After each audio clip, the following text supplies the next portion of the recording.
মুরাদের কুরুচিপূর্ণ বক্তব্য সামাজিক যোগাযোগ মাধ্যম থেকে দ্রুত সরিয়ে নিতে বলেছেন হাইকোর্ট, জানাতে হবে বুধবারের মধ্যে। নৌপথেও বাংলাদেশ ভারত যোগাযোগ বাড়ানোর পক্ষে নয়াদিল্লি, শান্তিপূর্ণ সীমান্ত ও অমীমাংসিত ইস্যু সমাধানে ঢাকার তাগিদ। এবং বিশ্বাসঘাতকতার বিষয়ে দলের সদস্যদের সতর্ক করলেন নারায়ণগঞ্জের মেয়র প্রার্থী আইভী, স্বতন্ত্র হিসেবে প্রস্তুত একাধিক বিএনপি নেতা।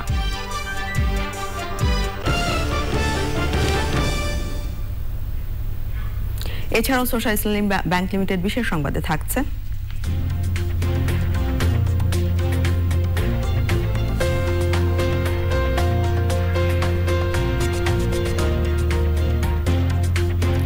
মুক্তিযুদ্ধে ভারতীয় সেনাবাহিনীর ব্যবহৃত ট্যাঙ্ক ও মাউন্টেন হাউটজার গান বাংলাদেশকে উপহার দেওয়ার খবর।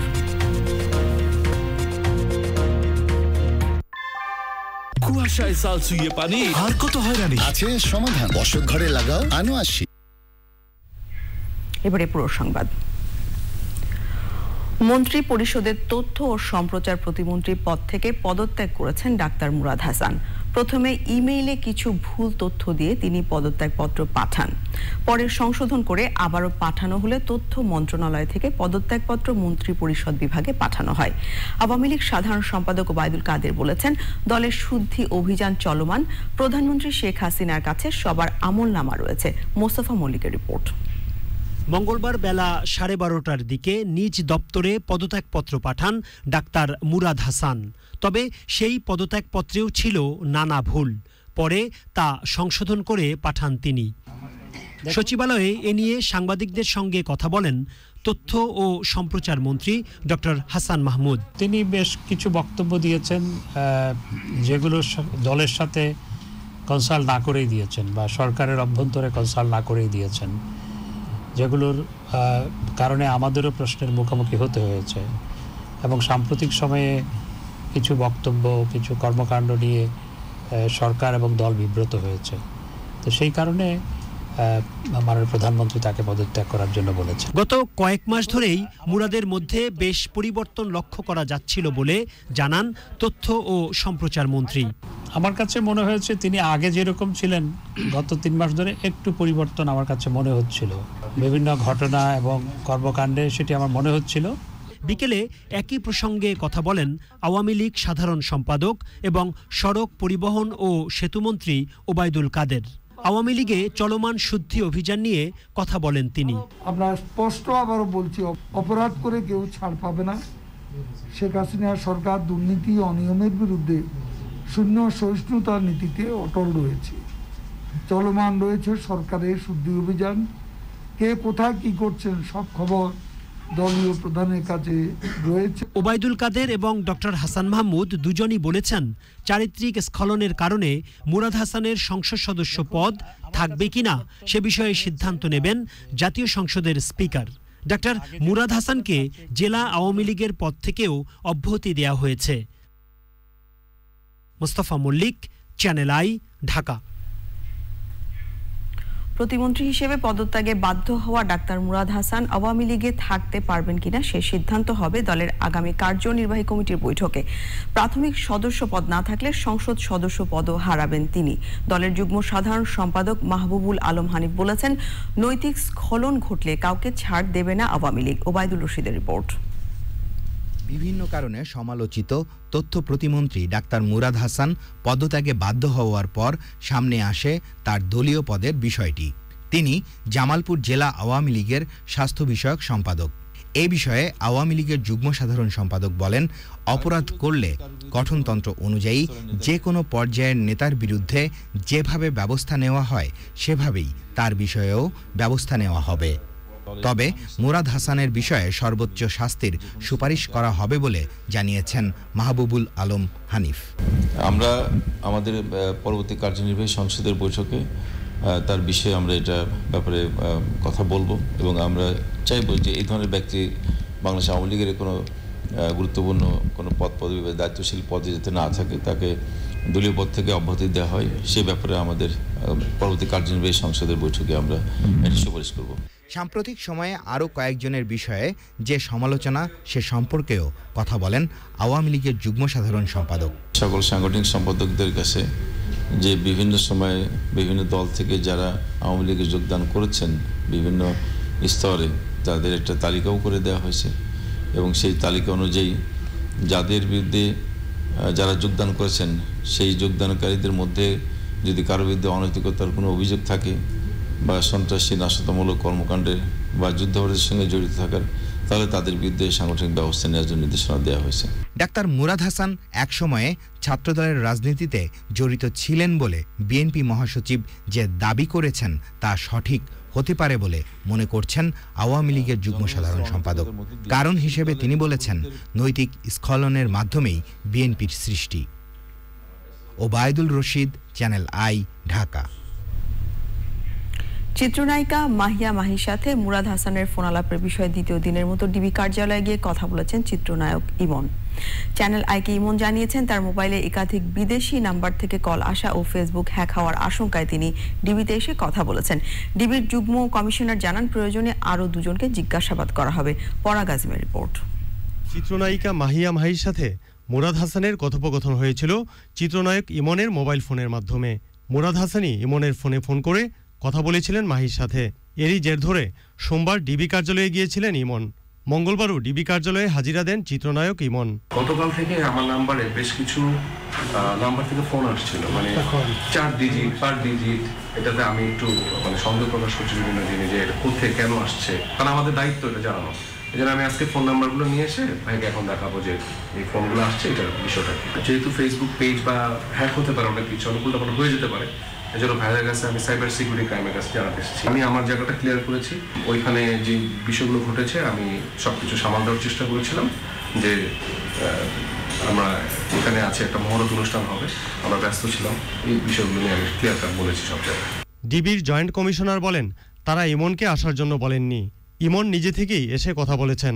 ভিডিও ভাইরাল যেহেতু হয়েছে, সে হয়তো এই তার মোবাইলে রিং দিয়েছিল, সেই কারণে সে হয়তো মনে করছে যে বিষয়টা কোনো ত্রুটি আছে কিনা বা জানার জন্য। তার সাথে আমরা বিস্তারিত কথা বলেছি বর্তমান পরিস্থিতি নিয়ে, কী পরিস্থিতিতে তাকে রিং দিয়েছিল, সে কী পরিস্থিতি ইয়ে করছিল, সে কোনো সমস্যা আছে কিনা আমরা সবার সাথে কথা বলবো। প্রয়োজনবশত আমাদের যে যার বিষয়ে ভিডিওটি ভাইরাল হয়েছে, যে আমরা প্রয়োজন মনে করি তার সাথে কথা বলবো। হারুনুর রশিদ জানিয়েছেন যে কোনো প্রয়োজনে যে কাউকেই জিজ্ঞাসাবাদ করতে পারে গোয়েন্দা সংস্থা। পরাগ আজিম, চ্যানেল আই, ঢাকা। সাবেক তথ্য প্রতিমন্ত্রী ডাক্তার মুরাদ হাসানের কুরুচিপূর্ণ বক্তব্যের ভিডিও সামাজিক যোগাযোগ মাধ্যম থেকে দ্রুত সরিয়ে নিতে বিটিআরসির চেয়ারম্যানকে নির্দেশ দিয়েছেন হাইকোর্ট। একই সাথে এই বিষয়ে কি পদক্ষেপ নেওয়া হয়েছে তা বুধবার সকালে রাষ্ট্রপক্ষকে জানাতে বলেছেন আদালত। আদেশের কথা জানতে পেরে ইতোমধ্যে ভিডিও সরিয়ে নিতে ফেসবুক, ইউটিউবকে জানিয়েছে বিটিআরসি। মাজহারুল হক মান্নার রিপোর্ট।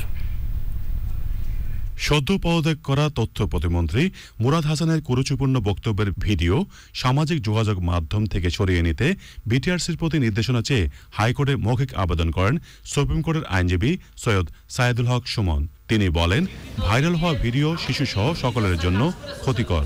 এরপর রাষ্ট্রপক্ষের বক্তব্য শুনে আদেশ দেন বিচারপতি এনায়েতুর রহিম ও বিচারপতি মোস্তাফিজুর রহমানের বেঞ্চ। এই ভিডিওগুলা এখন পর্যন্ত কেউ ব্যবস্থা নেয়নি সরানোর, এটা তো আসলে সরকারেরই দায়িত্ব সরানোর।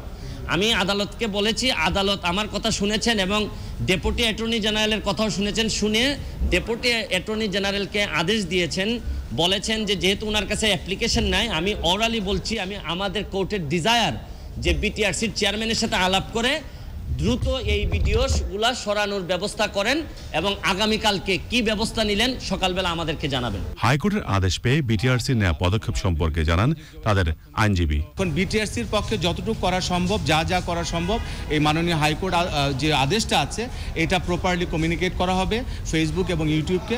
তারা যত তাড়াতাড়ি সম্ভব তারা নামানোর জন্য রিকোয়েস্ট করবে। কিন্তু এই ধরনের ইস্যুতে আমার ধারণা যে ফেসবুক এবং ইউটিউবের কর্তৃপক্ষ তারা বাংলাদেশের যে আইন আছে, বিদ্যমান আইনের ভায়োলেশনগুলো তারা দেখে এটা হয়তো নামাতে সক্ষম হবে। মুরাদ হাসানের কুরুচিপূর্ণ বক্তব্য গত কয়েকদিনে সামাজিক যোগাযোগ মাধ্যমে ভাইরাল হলে এ নিয়ে বিভিন্ন মহলে কঠোর সমালোচনা হয়।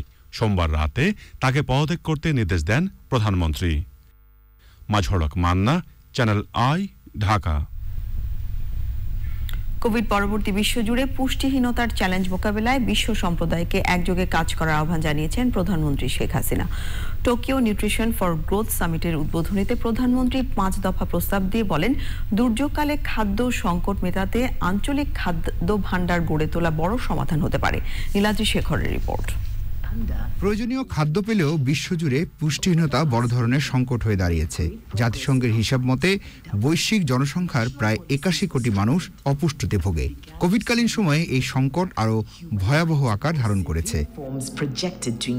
এমন প্রেক্ষাপটে বিশ্ব নেতাদের অংশগ্রহণের মধ্যে দিয়ে অনুষ্ঠিত হচ্ছে Tokyo nutrition for growth summit. প্রধানমন্ত্রী শেখ হাসিনা গণভবন থেকে অনলাইনে সামিটে যোগ দেন। International community needs to work together to address the challenges of COVID-19, including its impact on nutrition programs. Enhance collaboration to advance research for growing high-yielding nutritious food. সামিটে 5 দফা প্রস্তাব তুলে ধরেন প্রধানমন্ত্রী। Build food banks at regional and global levels to secure from emergency disasters. Exchange best practices and expertise for increasing nutrient contents in food, and finally, disburse the committed climate adaptation fund to adapt to the climate-led extreme events that hamper food production in the developing world. এর আগে এক অনুষ্ঠানে নেতা মোদের শেখ মুজিব নামের বইটির মোড়ক উন্মোচন করেন প্রধানমন্ত্রী শেখ হাসিনা। Niladri Shekhar, channel I, Dhaka. শান্তিপূর্ণ সীমান্ত এবং তিস্তা সহ অমীমাংসিত ইস্যুগুলো সমাধানে আগ্রহী বাংলাদেশ ও ভারত। দুদেশের পররাষ্ট্র সচিব পর্যায়ের বৈঠক শেষে কথা জানিয়ে সফররত ভারতের পররাষ্ট্র সচিব হর্ষবর্ধন শ্রিংলা জানান, সড়ক ও রেলপথের পর এবার নৌ যোগাযোগ বাড়াতে চান তারা। বাংলাদেশের বিজয়ের 50 বছর উদযাপনে ঢাকা আসছেন ভারতের রাষ্ট্রপতি রামনাথ কোবিন্দ। পান্থ রহমান জানাচ্ছেন বিস্তারিত। পররাষ্ট্র সচিব হিসেবে তৃতীয়বারের মতো ঢাকায় সাবেক হাইকমিশনার হিসেবে পরিচিত মুখ হর্ষবর্ধন শ্রিংলা। দুদিনের সফরের শুরু সচিব পর্যায়ের বৈঠক দিয়ে। দ্বিপাক্ষিক আলোচনার বড় অংশ জুড়েই থাকলো দুদেশের অমীমাংসিত ইস্যু আর ভবিষ্যৎ কর্মপরিকল্পনাগুলো। বৈঠক শেষে গণমাধ্যম কর্মীদের সামনে শ্রিংলা জানালেন, ঢাকায় আসতে পারা তার জন্য আনন্দের। কানেক্টিভিটি রিলেটেড ইস্যুস, তারপরে গ্রিন এনার্জি এবং কোঅপারেশন এনার্জি সাইডে, তারপর টেকনোলজি বা টেকনোলজি, বিভিন্ন নতুন নতুন যে বিষয়গুলো আছে এগুলো নিয়েও আমরা আলোচনা করেছি যে কিভাবে আরও আমরা অগ্রসর হতে পারি। একই সাথে আমাদের যে পেন্ডিং ইস্যুসগুলো আছে সেগুলো কিভাবে অগ্রগতি করা যায় সেগুলো আমরা আলোচনা করেছি। আমাদের যে বর্ডার নিয়ে আমরা আলোচনা করেছি, আরও শান্তিপূর্ণ বর্ডার কিভাবে আমরা করতে পারি। ভারতের সেনারা এবং বাংলাদেশের মুক্তিযোদ্ধারা একসাথে যুদ্ধ করেছিল এবং বাংলাদেশের স্বাধীনতার জন্যে রক্ত দিয়েছিল। This is something which is very rare in the annals of history, and we're very proud to be a part of your victory. We are proud to be a part of your celebrations. We discussed issues, but we found that there were no major differences. There were only areas that we could take forward. We are looking at how we can work together on forward-leaning areas. পরে পররাষ্ট্রমন্ত্রী একে আব্দুল মোমেনের সঙ্গে সৌজন্য সাক্ষাৎ শেষে শ্রিংলা জানান, উন্নয়ন অংশী হিসেবে বাংলাদেশ এবং ভারত একসঙ্গে কাজ করতে চায়। We as friends, as neighbors and close partners are here to work with the government of Bangladesh, with our counterparts on all issues, resolve all these issues favorably, take new areas of cooperation. We are discussing many new areas of cooperation, areas that can take our relationship significantly forward, and I think that is what is important. But you can be sure that whatever the issues that you've mentioned, whatever the issues that may be outstanding, we have every intention of resolving those issues to the best of our ability. বাংলাদেশের বিজয় উৎসবে যোগ দিতে আগামী সপ্তাহে ভারতের রাষ্ট্রপতি রামনাথ কোবিন্দের ঢাকা সফরের প্রস্তুতি ছাড়াও প্রধানমন্ত্রী শেখ হাসিনার সম্ভাব্য দিল্লি সফর নিয়েও আলোচনা হয় বৈঠকে। বিকেলে সচিবালয়ে আওয়ামী লীগ সাধারণ সম্পাদক এবং সড়ক পরিবহন ও সেতু মন্ত্রী ওবায়দুল কাদেরের সঙ্গে সাক্ষাৎ করেন হর্ষবর্ধন শ্রিংলা। পান্থ রহমান, চ্যানেল আই, ঢাকা। নানা অজুহাতে প্রকল্পের মেয়াদ বাড়ানো চলছে। পরিকল্পনা মন্ত্রী এম এ মান্নান স্বীকার করলেন, এটা এখন একটা জাতীয় সমস্যার পর্যায়ে চলে গেছে। জাতীয় অর্থনৈতিক পরিষদের নির্বাহী কমিটি একনেক বৈঠক শেষে সংবাদ সম্মেলনে মন্ত্রী বলেন, বিভিন্নভাবে চেষ্টা চলছে প্রকল্প বাস্তবায়নের সময় এবং ব্যয় বৃদ্ধির পুরনো অভ্যাস থেকে বের করে আনার, কিন্তু হচ্ছে না। প্রধানমন্ত্রী শেখ হাসিনার সভাপতিত্বে এনইসি মিলনায়তনে বৈঠকে ৭,৪৪৭ কোটি টাকা প্রাক্কলিত ব্যয় ধরে 10টি উন্নয়ন প্রকল্প অনুমোদিত হয়। গণভবন থেকে ভার্চুয়ালি যুক্ত ছিলেন প্রধানমন্ত্রী।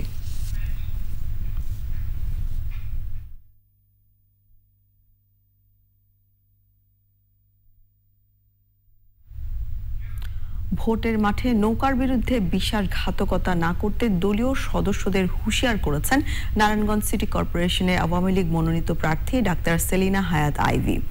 অন্যদিকে নির্বাচনে না এলেও স্বতন্ত্র প্রার্থী হিসেবে প্রস্তুত নারায়ণগঞ্জের একাধিক বিএনপি নেতা। বিস্তারিত সোমা ইসলামের রিপোর্টে।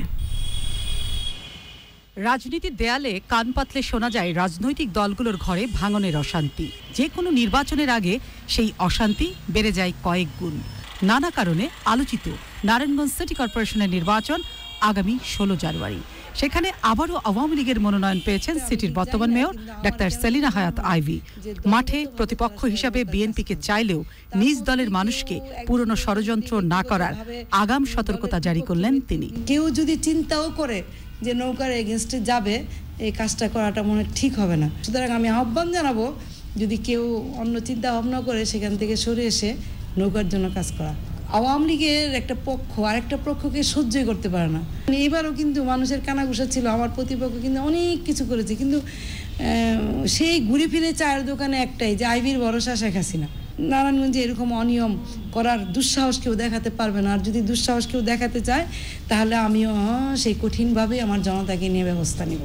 নির্বাচন নিয়ে কেন্দ্রের নির্দেশনার বিষয়ে দোটানায় নারায়ণগঞ্জের বিএনপি নেতারা।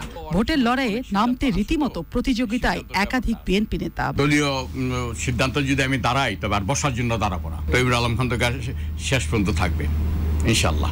না, এবার আর বয়কট করবে না, পরিস্থিতি নাই যে বয়কট করার। দাঁড়াইলে ইলেকশন করতে হবে, পরিষ্কার। মাঠে আছেন বিএনপির আরো দুজন নেতা। দলীয় প্রতীকে যদি দল না চায়, সেক্ষেত্রে যদি এরকম হয় যে স্থানীয়ভাবে কেউ নির্বাচন করতে পারবে, তো সেই ক্ষেত্রে আমি স্বতন্ত্র হলেও নির্বাচনের মাঠে থাকব। সরকারকে এবং নির্বাচন কমিশনকে লাল কার্ড দেখানোর চেষ্টা করব। তবে বর্তমান মেয়র ডাক্তার সেলিনা হায়াত আইভি বলছেন, সব পক্ষ নিয়েই নারায়ণগঞ্জের ভোট হবে জমজমাট।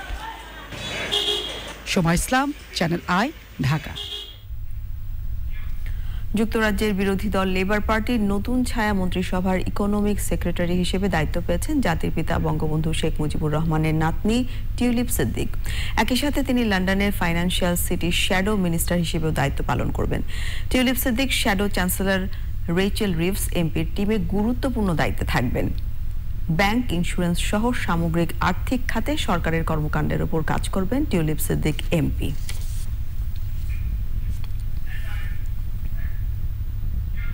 এবারে সুবর্ণ বিজয়ের খবর।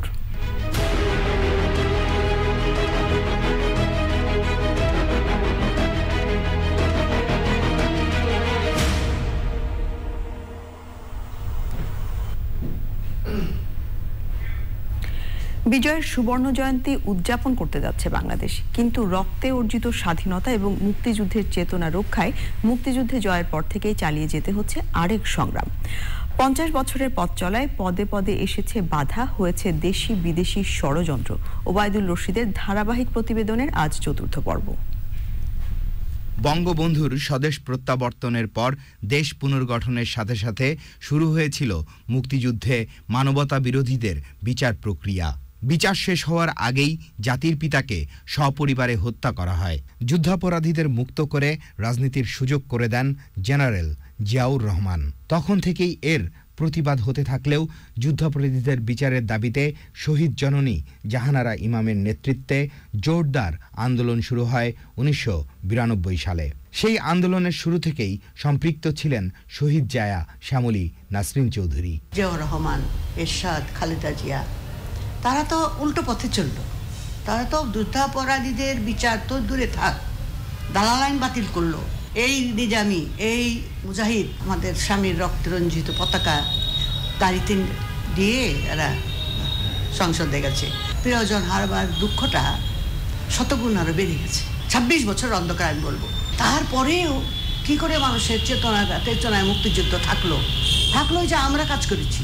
2008 সালের জাতীয় নির্বাচনের আগে মানবতা বিরোধী অপরাধীদের বিচারের বিষয়টি ইশতেহারে যুক্ত করে আওয়ামী লীগ। বিপুল ভোটে সে নির্বাচনে জয়ী হয়ে শেখ হাসিনা সরকার গঠন করলে শুরু হয় মানবতা বিরোধী অপরাধের বিচার।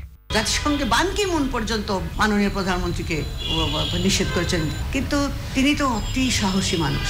তিনি যা কথা দেন কথা রক্ষা করেন, কথা রক্ষা করেছেন। যেমন বঙ্গবন্ধুর খুনিদের বিচার করেছেন, জাতীয় 4 নেতার বিচার, হত্যার বিচার হয়েছে, যুদ্ধাপরাধের বিচার হয়েছে, কিন্তু তিনি তো ভয় পান নাই, কিন্তু করেছেন। তাকে কত রকমের ভয়, তার উপরে 22 বার তার জীবন হরণ করার জন্য ওরা ওনাকে আক্রমণ করেছে, তথাপি তিনি তো থামেন নাই। মুক্তিযুদ্ধে শহীদ পরিবারের সদস্যরা বলছেন, মানবতা বিরোধী অপরাধের বিচারে দেরিতে হলেও কলঙ্কমুক্ত হয়েছে বাংলাদেশ। যুদ্ধাপরাধীদের বিচার করেই উদযাপিত হতে যাচ্ছে বিজয়ের সুবর্ণ জয়ন্তী। Obaidul Rashid, channel I, Dhaka. এবারে আই স্পোর্টস।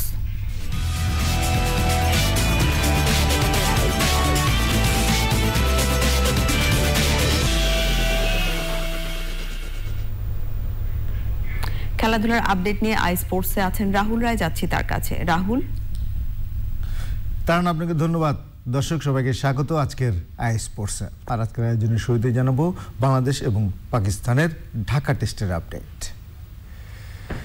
সিরিজের দ্বিতীয় টেস্টের চতুর্থ দিন ব্যাটিং বোলিং দুই ডিপার্টমেন্টেই আধিপত্য দেখিয়েছে পাকিস্তান। সাজিদ খানের কেরিয়ার সেরা বোলিংয়ে দিন শেষে প্রথম ইনিংসে পাকিস্তানের চেয়ে 224 রানে পিছিয়ে আছে বাংলাদেশ। ফলন এড়াতে এখনও 25 রান প্রয়োজন স্বাগতিকদের। রিপোর্ট তামান্না তানজিনার। বৃষ্টিবিঘ্নিত ঢাকা টেস্ট। প্রথম দিন 33 ওভার কম, দ্বিতীয় দিন 38 বল, তৃতীয় দিন পরিত্যক্ত। অবশেষে চতুর্থ দিন মাঠে গড়ালো ম্যাচ। আকাশ মেঘলা থাকায় ফ্লাড লাইট জ্বালিয়ে নির্ধারিত সময়ের চেয়ে 1 ঘন্টা 20 মিনিট পর রীতিমতো গুছিয়ে খেলা শুরু হলো মিরপুর স্টেডিয়ামে। সারাদিনে বাংলাদেশের একমাত্র অর্জন দিনের শুরু 2 উইকেট। আজহার আলী ও বাবর আজমকে ফেরত পাঠান 2 পেসার খালেদ আহমেদ ও এবাদত হোসেন। এরপর সেই একই গল্প, বাংলাদেশের বর্তমান অবস্থান আরো স্পষ্ট হলো। যেখানে কারো অন্তর্ভুক্তি দলের মনোবল বাড়াতে সক্ষম না, এটাও প্রমাণিত। অপ্রতিরোধ্য পাকিস্তান। 50 পেলেন ফাওয়াদ ও রিজওয়ান। 300 রান তুলে প্রথম ইনিংস ঘোষণা দেয় সফরকারীরা। টেস্টে আরো 4 সেশন বাকি, অনায়াসে ড্র করাই যায়। সে হিসাবে অবশ্য টাইগাররা নেই, এই রানই স্বাগতিকদের কাছে পাহাড় প্রমাণ।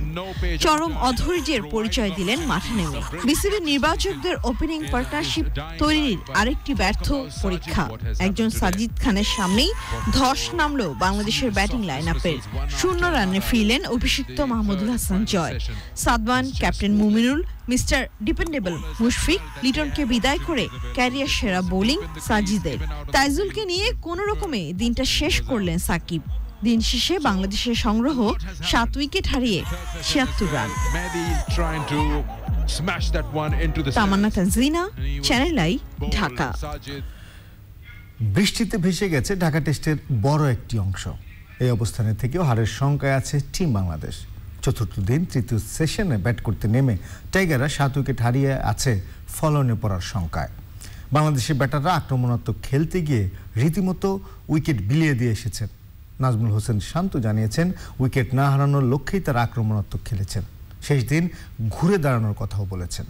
অসম্ভব কিছু না, আমার কাছে মনে হয় না যে অসম্ভব হয়ে গেছে। আমরা খেলা এখান থেকে হেরে গেছি, যেহেতু কালকে আরেকটা দিন আছে। আমরা যদি ভালো ব্যাটিং করি এখান থেকে ম্যাচ বাঁচানো সম্ভব, যেটা আমি বললাম। কিন্তু এমন না যে এখান থেকে অসম্ভব হয়ে গেছে, এখান থেকে আমরা আর খেলা ভালো অবস্থায় যাইতে পারবো না, এরকম কোনো কিছু। যে উইকেটে টার্ন করে, টার্নিং উইকেটে আমার মনে হয় যে লেগ বিফোর হওয়ার পসিবিলিটিস খুবই কম।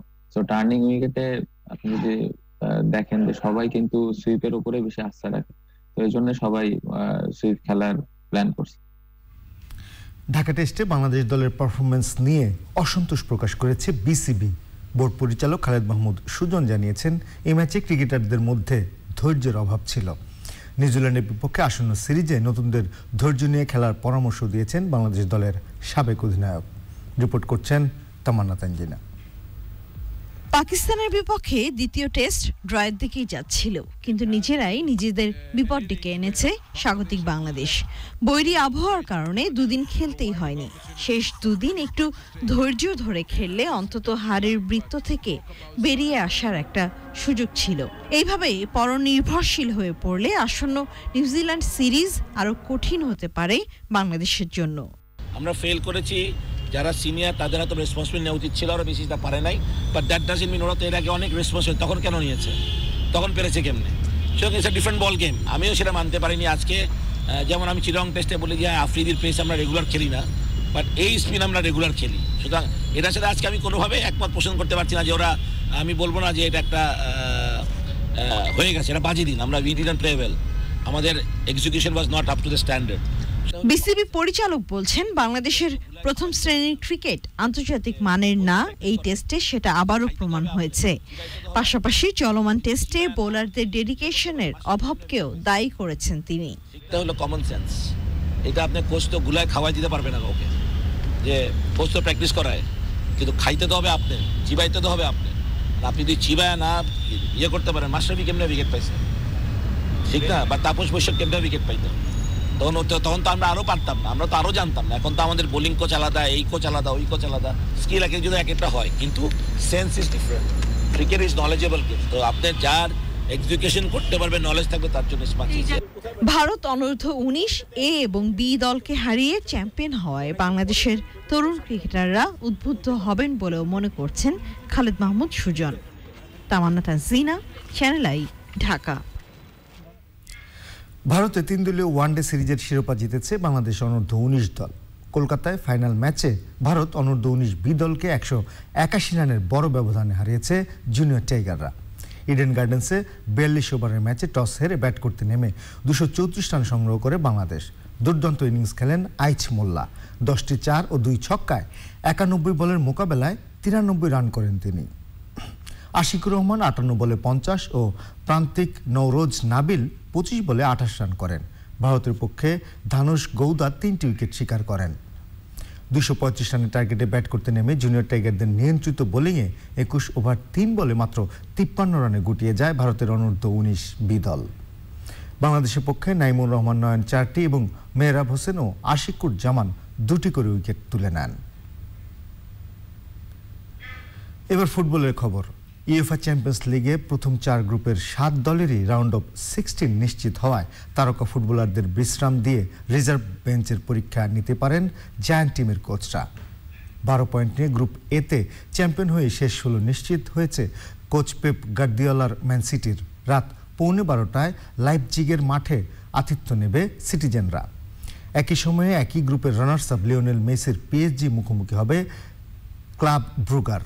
লিভারপুলের পর বি গ্রুপ থেকে শেষ 16-র দ্বিতীয় দল কে হবে জানা যাবে আজ। অলরেডদের বিপক্ষে ইটালীয় এসি মিলানের জয়ের সমীকরণটা কঠিন হলেও পোর্তোর মাঠে সুযোগ আছে অ্যাথলেটিকো মাদ্রিদের। ম্যাচটি হবে রাত 1:45টায়। একই সময়ে গ্রুপ সিতে নিয়ম রক্ষার ম্যাচে বেসকিতাসের সাথে লড়বে ইউরোপা লিগে যাওয়া German giant Borussia Dortmund. D গ্রুপের রিয়াল মাদ্রিদ ও ইন্টার মিলানের লড়াইটা গ্রুপ সেরার। দর্শক, এই ছিল আজকের আই স্পোর্টসে। আপনাদের ফিরিয়ে নিচ্ছি তারানার কাছে। রাহুল, আপনাকে অনেক ধন্যবাদ আমাদের সাথে যোগ দেওয়ার জন্য। এবারে অন্য প্রসঙ্গ।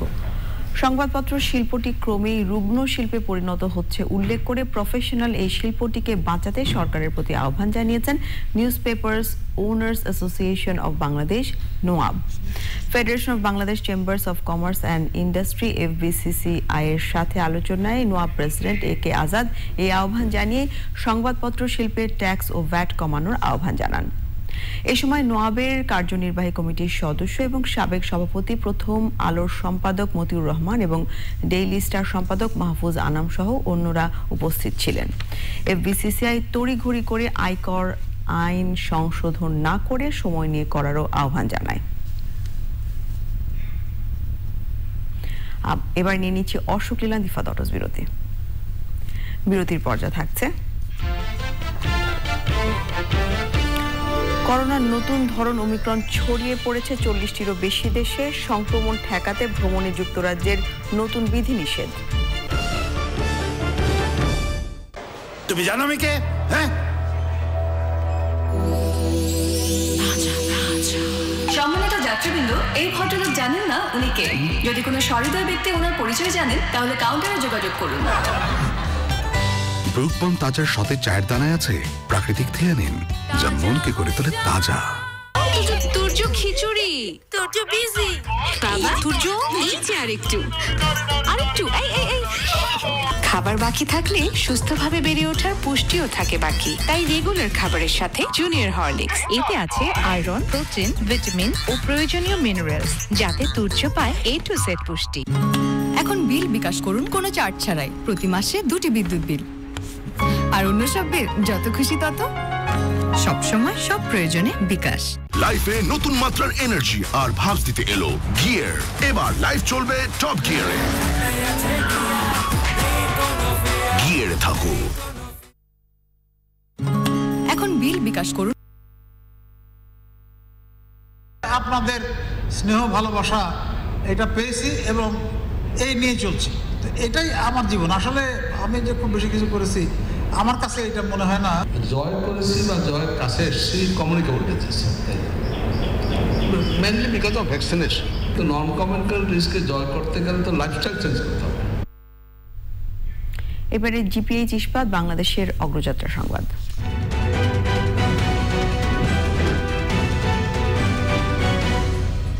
নির্মাণে প্রচলিত স্টিল বেছে নেবেন নাকি বেছে নেবেন এশিয়ার প্রথম কোয়ান্টাম ইলেকট্রিক আর্ক ফার্নেসে তৈরি বিশ্ব সেরা স্টিল? জিপিএইচ ইস্পাত, দৃঢ়তার প্রতিশ্রুতি। মুজিব বর্ষের রংপুর বিভাগে আশ্রয়ন প্রকল্পের মাধ্যমে প্রধানমন্ত্রী দেয়া রঙিন ঘর পেয়েছেন প্রায় 26,000 ভূমিহীন গৃহহীন মানুষ। এর সাথে নিশ্চিত হয়েছে লাখো মানুষের জীবন ধারণের নানা সুযোগ সুবিধা। এহসানুল হক সুমনের ভিডিও চিত্রে মেরিনা লাভলির রিপোর্ট। মুজিব বর্ষে রংপুর বিভাগের প্রায় 26,000 ভূমিহীন গৃহহীন পরিবার প্রধানমন্ত্রীর দেয়া রঙিন ঘর পেয়েছেন।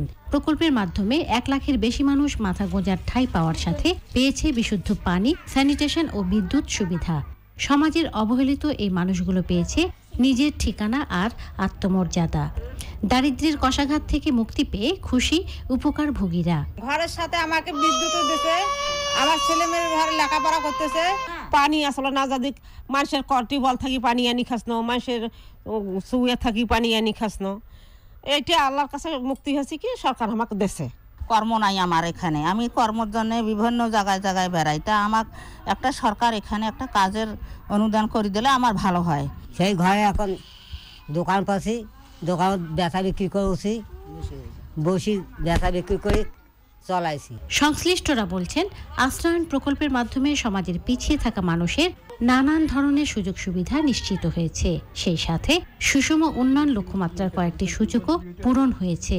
স্থানীয় অধিবাসীদের জীবনমান বাড়াতে নেওয়া হচ্ছে নানা উদ্যোগ। ভূমিহীন যারা আছেন এবং গৃহহীন যারা আছে তাদের আরও তালিকা করার জন্য আমি উপজেলা নির্বাহী অফিসারকে বলে যাচ্ছি। সেখানে বাকি যারা আছে এলাকায় তাদেরকেও সরকারের পক্ষ থেকে, মাননীয় প্রধানমন্ত্রী শেখ হাসিনার পক্ষ থেকে ঘর দেয়া হবে। প্রত্যেককে তাদের চাহিদা মতো ঋণ সহায়তা দেওয়া হবে। ঘরের এক অংশে তারা দোকানপাট দিচ্ছেন, ছেলেমেয়েরা স্কুলে যাচ্ছে। রংপুর বিভাগীয় কমিশনার দপ্তরের তথ্য মতে রংপুর বিভাগে প্রথম দফায় 13,130টি, দ্বিতীয় দফায় 12,436টি ঘর নির্মাণ করে ভূমিহীন ও গৃহহীনদের হস্তান্তর করা হয়েছে। তৃতীয় পর্যায়ে খাস জমিতে 5,783টি ও ক্রয় করা জমিতে 1,345টি ঘর নির্মাণের কার্যক্রম অব্যাহত রয়েছে। রংপুর থেকে মেরিনা লাভলি, চ্যানেল আই। এবারে ঐক্য.com.bd এসএমই মেলা সংবাদ।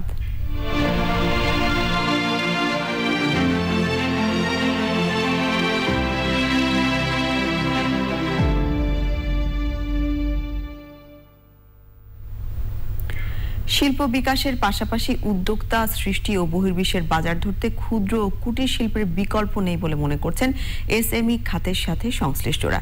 এসএমই মেলায় অংশ নেওয়া বিভিন্ন ধরনের পণ্য এরই মাঝে নজর কেড়েছে ক্রেতাদের। মেলার পোশাক, ডিজাইন ও ফ্যাশন ওয়্যার নিয়ে রিপোর্ট করছেন মিথিলা নাজনীন। চাঁপাইনবাবগঞ্জের তাহারিমা বেগম নকশি কাঁথার ব্যবসা শুরু করেছিলেন 38 বছর আগে। এরই মাঝে নানা চড়াই উতরাই পেরিয়ে হয়েছেন একজন সফল উদ্যোক্তা, পেয়েছেন সম্মাননা। ঢাকায় হালকা হালকা শীত, নকশিকাঁথাটাই বেশি চলবে বলে আমি শুধুমাত্র নকশিকাঁথা নিয়ে এখানে এসেছি। আমার মহিলা কর্মী হচ্ছে 2500-এরও বেশি। বগুড়ার মহুয়া নিজের সীমাবদ্ধতাকে জয় করে হয়েছেন একজন সফল উদ্যোক্তা। বাংলাদেশ বিজনেস অ্যান্ড ডিসেবিলিটি নেটওয়ার্কের একটা সংস্থা, সেই সংস্থার হয়ে আমি আর কি এখানে এসেছি। আমার সব কিছু বুটিকের হাতের কাজের three piece, sari, one piece, bedsheet, cushion cover সব কিছুই আছে। ইনশাআল্লাহ অবশ্যই ভালো করব আমি এবং যারা উদ্যোক্তা আছে তাদের সবাই ভালো করুক। সম্পূর্ণ দেশীয় কাঁচামাল নির্ভর পণ্যগুলোকে অনেকেই উপস্থাপন করেছেন নান্দনিকভাবে। মসলিনের ওড়না, মসলিনের শাড়ি, মসলিনের ড্রেস, এটাই আমার স্পেশালাইজেশন। ওটার মধ্যে আমরা কাঠচুপির কাজ করি।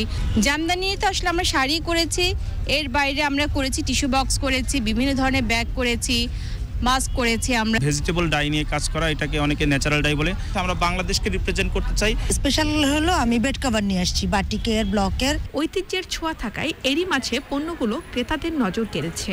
ইনোভেটিভ অনেক আসি এই কারণে যে নতুন নতুন অনেক কিছু দেখা যায়, বৈচিত্র্য আছে, জিনিসগুলো খুবই সুন্দর।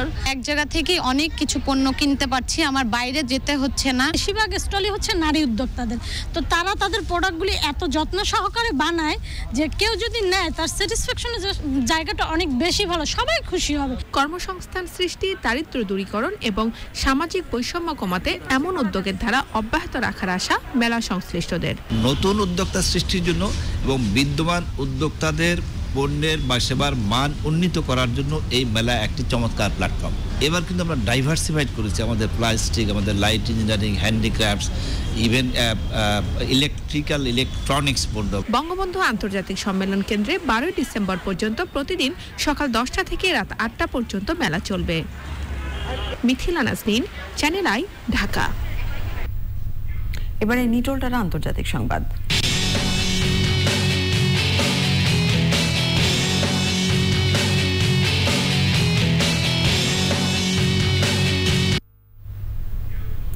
করোনা ভাইরাসের নতুন ধরন ওমিক্রন 40টিরও বেশি দেশে ছড়িয়ে পড়েছে।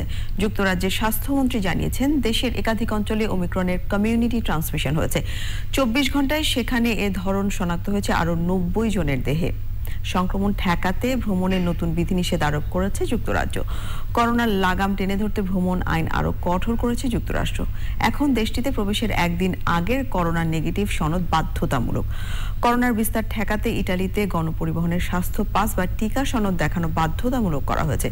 রাশিয়ায় সাউথ আফ্রিকা ফেরত 2 জনের দেহে ওমিক্রন শনাক্ত হওয়ার পর তাদের হাসপাতালে ভর্তি করা হয়েছে। ওমিক্রন আক্রান্ত শনাক্ত হয়েছে ভারতের কর্ণাটক, গুজরাট, মহারাষ্ট্র, দিল্লি এবং রাজস্থানে।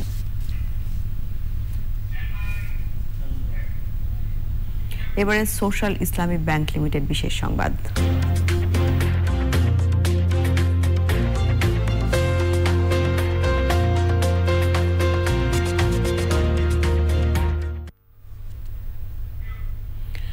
বাংলাদেশের মহান মুক্তিযুদ্ধে ভারতীয় সেনাবাহিনীর ব্যবহৃত একটি ট্যাঙ্ক এবং একটি মাউন্টেন হাউটসার গান উপহার হিসেবে বাংলাদেশ সেনাবাহিনীকে দিয়েছে ভারত। বেনাপোল স্থলবন্দরে ভারতীয় সেনাবাহিনী এগুলো হস্তান্তর করে। সে সময় বাংলাদেশের পক্ষে ছিলেন কর্নেল আশরাফ এবং ভারতের পক্ষে কর্নেল বিতিয়ান। ট্যাঙ্কটি বাংলাদেশ জাতীয় জাদুঘর কর্তৃপক্ষের কাছে এবং মাউন্টেন হাউটসার গানটি সিওডি ঢাকা সেনানিবাসে হস্তান্তর করা হবে। ট্যাঙ্ক ও হাউটসার গান বেনাপোল স্থলবন্দর হয়ে যশোর সেনানিবাসের 55 পদাতিক ডিভিশনের সার্বিক তত্ত্বাবধানে বাংলাদেশ জাদুঘর এবং সিওডি ঢাকা সেনানিবাসে পৌঁছে দেয়া হবে। এবারে অর্থনীতি সংবাদ।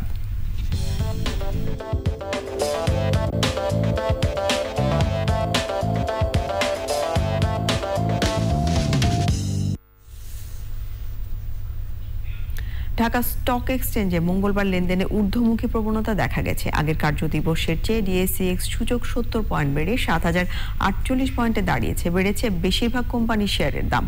হাতবদল হয়েছে 262টি কোম্পানির 1331 কোটি 4 লাখ টাকার শেয়ার ও মিউচুয়াল ফান্ড, যা আগের কার্যদিবসের চেয়ে 443 কোটি 91 লাখ টাকা বেশি। এর মধ্যে দাম বেড়েছে 149টির, কমেছে 69টির এবং অপরিবর্তিত রয়েছে 44টি কোম্পানির শেয়ারের দাম।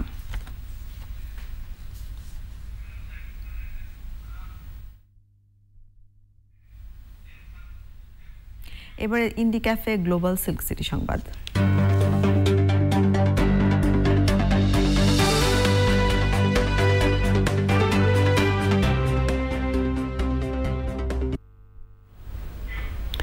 রাজশাহীতে উন্নয়নের যাত্রায় ওয়ার্ল্ড ভিশন বাংলাদেশের 50 বছর পূর্তি উদযাপন উপলক্ষে দিনব্যাপী নানা কর্মসূচির আয়োজন করা হয়েছে।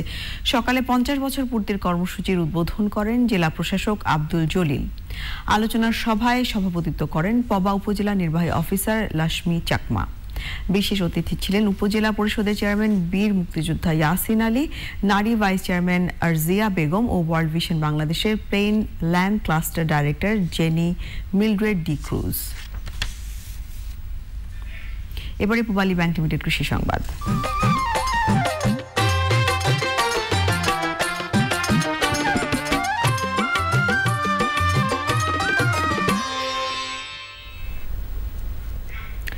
চাঁদপুরের ফরিদগঞ্জ উপজেলায় সাথী ফসল আবাদ বাড়ছে। কম সময়ে একই জমিতে একাধিক ফসল উৎপাদন করে লাভবান হচ্ছেন কৃষক। কৃষি বিভাগ বলছে শস্যের নিবিড়তা বাড়াতে বিজ্ঞানসম্মত পদ্ধতিতে সাথী ফসল আবাদে কৃষকদের উদ্বুদ্ধ করা হচ্ছে। চাঁদপুর থেকে মোর্শেদ আলমের পাঠানো তথ্য ও ভিডিওতে সুদীপ্ত মাহমুদের রিপোর্ট। চলতি বছর ফরিদগঞ্জ উপজেলায় 850 হেক্টর জমিতে সবজি আবাদের লক্ষ্যমাত্রা ধরা হয়েছে। ইতোমধ্যে 750 হেক্টরে আবাদ সম্পন্ন হয়েছে। চাষিরা তাদের সুবিধামতো একই জমিতে লাল শাক, মূলা, কুমড়া, ফুলকপি ও বাঁধাকপি সহ বিভিন্ন সাথী ফসল উৎপাদন করছেন। ফরিদগঞ্জে বিলের পর বিলে সাথী ফসল চাষ করছেন তারা। সাথী ফসল উৎপাদনে বাড়তি সার বা পরিচর্যার প্রয়োজন নেই।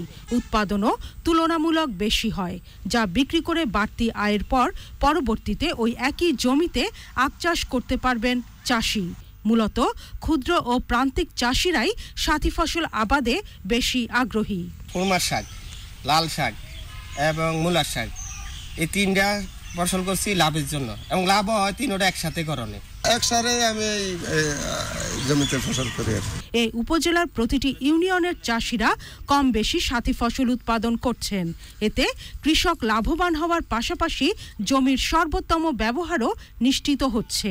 এবছর আমরা 150 হেক্টর লক্ষ্যমাত্রা দিয়েছি। এতে আজ পর্যন্ত 750 হেক্টর আবাদ হয়ে গেছে। আমরা আশাবাদী যে আমাদের লক্ষ্যমাত্রা ছাড়িয়ে যাবে এবছর। গত মৌসুমে এ অঞ্চলে সবজি উৎপাদনের লক্ষ্যমাত্রা ধরা হয়েছিল 790 হেক্টর জমিতে। উৎপাদন হয়েছিল 850 হেক্টরে। Sudipta Mahmud, channel I. এখন দেখবেন প্রকৃতি সংবাদ।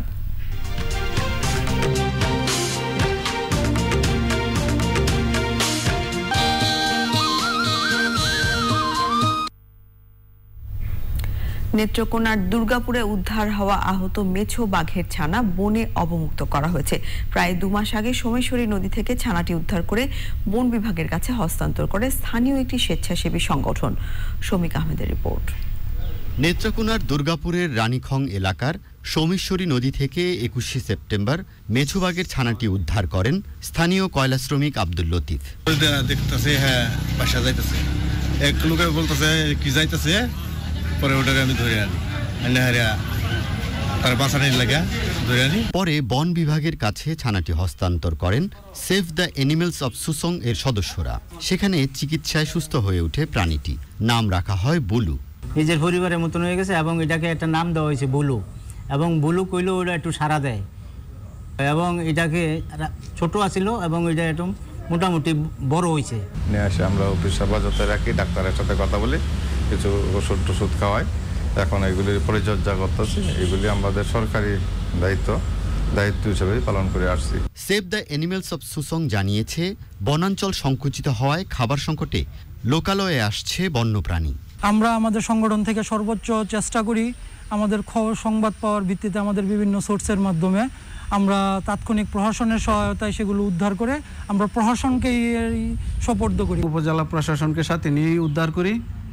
এখন দুর্গাপুর রেঞ্জের আওতাধীন আছে, ওনারা এটার পরিচর্যা করছেন।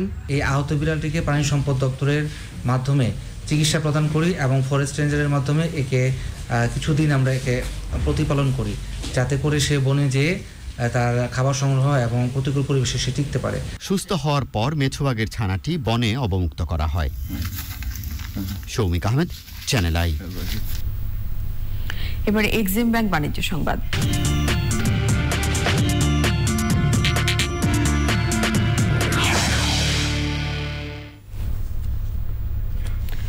শরিয়াহ ভিত্তিক আধুনিক ব্যাংকিং সেবা প্রদানের লক্ষ্যে ফরিদপুরে মধুখালী উপশাখা, চট্টগ্রামের ফটিকছড়িতে আজাদি বাজার উপশাখা ও গোপালগঞ্জের টুঙ্গিপাড়ায় পাটগাতি উপশাখা চালু করেছে ফার্স্ট সিকিউরিটি ইসলামিক ব্যাংক।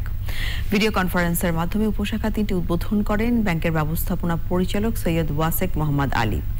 উপস্থিত ছিলেন ব্যাংকের অতিরিক্ত ব্যবস্থাপনা পরিচালক আব্দুল আজিজ ও মোহাম্মদ মোস্তফা খায়ের, উপব্যবস্থাপনা পরিচালক মোহাম্মদ জহুরুল হক ও মোহাম্মদ মাসুদুর রহমান শাহ সহ অন্যরা।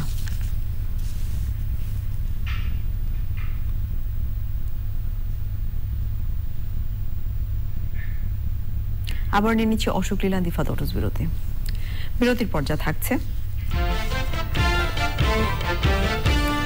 উড়োজাহাজ ভাড়া কয়েক গুণ বেড়ে যাওয়ায় মধ্যপ্রাচ্যগামী শ্রমিকরা চরম বিপাকে, অতিরিক্ত ফ্লাইট পরিচালনার সুপারিশ। সারাদিনের ব্যস্ততায় ত্বকের যত্ন নেওয়ার সময় কই, ফলাফল শুষ্ক ত্বক। এজন্য আমার চাই ভ্যাসলিন লোশন। এতে আছে ভ্যাসলিন জেলি, যা ত্বককে দেয় 6 গুণ দীর্ঘস্থায়ী ময়শ্চারাইজেশন এবং রাখে সুস্থ ও সতেজ সারাদিন। ভ্যাসলিন লোশন, এই শীতে ভ্যাসলিন লোশন ইজি প্যাক মাত্র 55 টাকায়।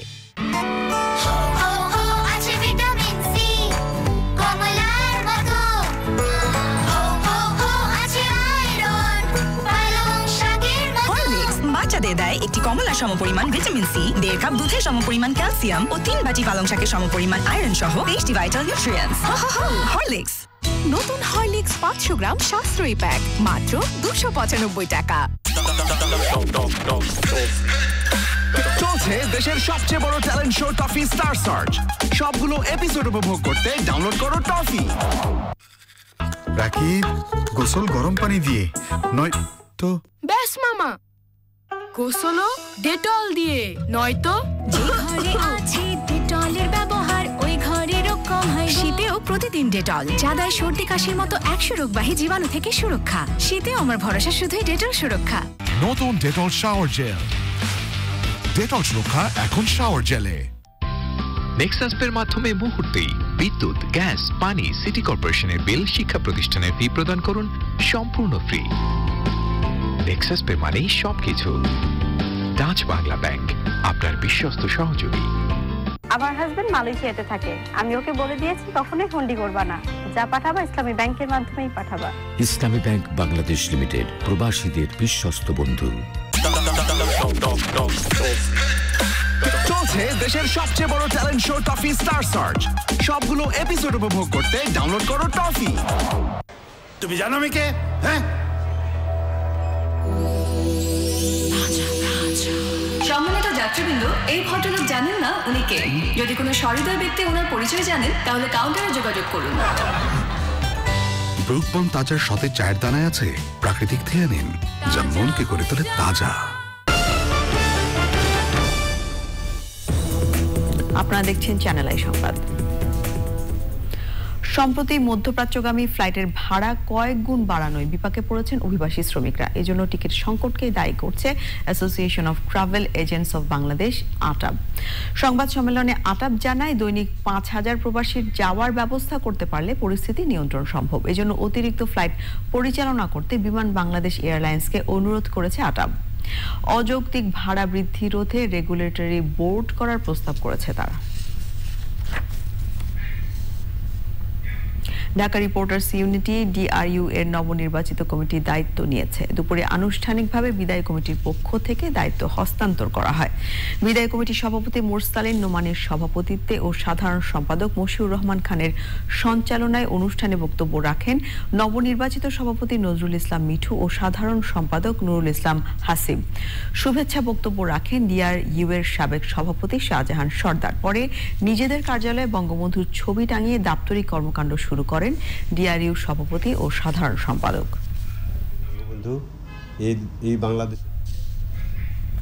সৌদি আরবের জেদ্দায় বাংলাদেশ কনসুলেটে বিজয় দিবস উপলক্ষে প্রবাসী বাংলাদেশি শিশু কিশোরদের মধ্যে মুক্তিযুদ্ধ বিষয়ে চিত্রাঙ্কন প্রতিযোগিতা অনুষ্ঠিত হয়েছে। প্রতিযোগিতা উদ্বোধন শেষে তা পরিদর্শন ও খুদে আঁকিয়েদের সাথে শুভেচ্ছা বিনিময় করেন কনসাল জেনারেল মোহাম্মদ নাজমুল হক। বাংলাদেশ ইন্টারন্যাশনাল স্কুলের বাংলা ও ইংরেজি শাখার অর্ধশতাধিক শিক্ষার্থী প্রতিযোগিতায় অংশগ্রহণ করে। 16 ডিসেম্বর বিজয়ীদের মধ্যে পুরস্কার প্রদান করা হবে।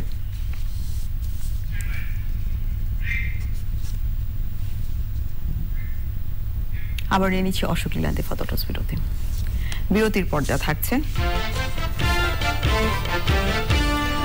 রহমতগঞ্জকে হারিয়ে স্বাধীনতা কাপের কোয়ার্টার ফাইনালে Dhaka Abahani group runners up হয়ে শেষ ৮-এ নতুন দল স্বাধীনতা ক্রীড়া সংঘ। মা সন্তানের সম্পর্কের মতোই বিশুদ্ধ ত্বকের সাথে ভ্যাসলিনের সম্পর্ক। দেশের একমাত্র 100% পিওর ভ্যাসলিন পেট্রোলিয়াম জেলি ত্বককে শীতের শুষ্কতা থেকে সুরক্ষিত রাখে। 100% পিওর ভ্যাসলিন পেট্রোলিয়াম জেলি ত্বকের যত্নে মায়ের স্পর্শের মতোই বিশুদ্ধ। সারাদিনের ব্যস্ততায় ত্বকের যত্ন নেওয়ার সময় কই, ফলাফল শুষ্ক ত্বক। এজন্য আমার চাই ভ্যাসলিন লোশন। এতে আছে ভ্যাসলিন জেলি, যা ত্বককে দেয় 6 গুণ দীর্ঘস্থায়ী ময়শ্চারাইজেশন এবং রাখে সুস্থ ও সতেজ সারাদিন। ভ্যাসলিন লোশন, এই শীতে ভ্যাসলিন লোশন ইজি প্যাক মাত্র 55 টাকায়। নেক্সাসপের মাধ্যমে মুহূর্তেই বিদ্যুৎ, গ্যাস, পানি, সিটি কর্পোরেশনের বিল, শিক্ষা প্রতিষ্ঠানের ফি প্রদান করুন সম্পূর্ণ ফ্রি। নেক্সাসপে মানেই সবকিছু। ডাচ বাংলা ব্যাংক, আপনার বিশ্বস্ত সহযোগী।